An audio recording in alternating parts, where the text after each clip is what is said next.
Hi hello வணக்கம். It's Wednesday evening mini vlog. இன்றைக்கி night டின்னருக்கு பார்த்திங்கன்னா பூரி தான் ரெடி பண்ணியிருந்தேன்.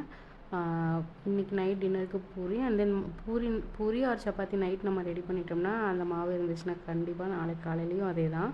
ஸோ அப்படி பிளான் பண்ணி தான் நான் பூரியும் உருளைக்கிழங்கு குருமாவும் வச்சிடலான்னு தான் பிளான் பண்ணினேன்.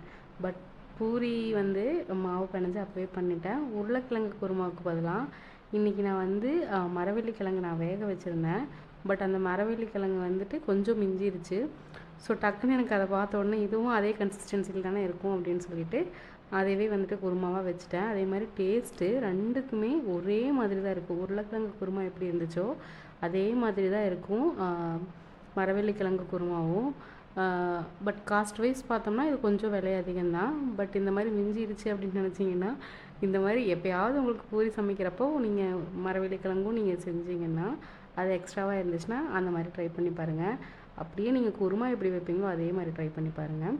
அப்புறமா மார்னிங் பிரேக்ஃபாஸ்ட்டுக்கும் அதுவே ரெடி பண்ணி எடுத்துட்டேன்.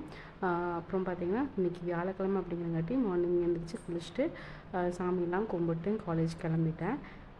இனி எங்கள் காலேஜில் ஒரு 2 பெரிய ஈவெண்ட் வரப்போகுது. ஸோ அந்த ஈவெண்ட்டை பற்றின இன்ஃபர்மேஷன் எல்லாமே நான் அடுத்தடுத்த வீடியோவில் அப்லோட் பண்ணுறேன்.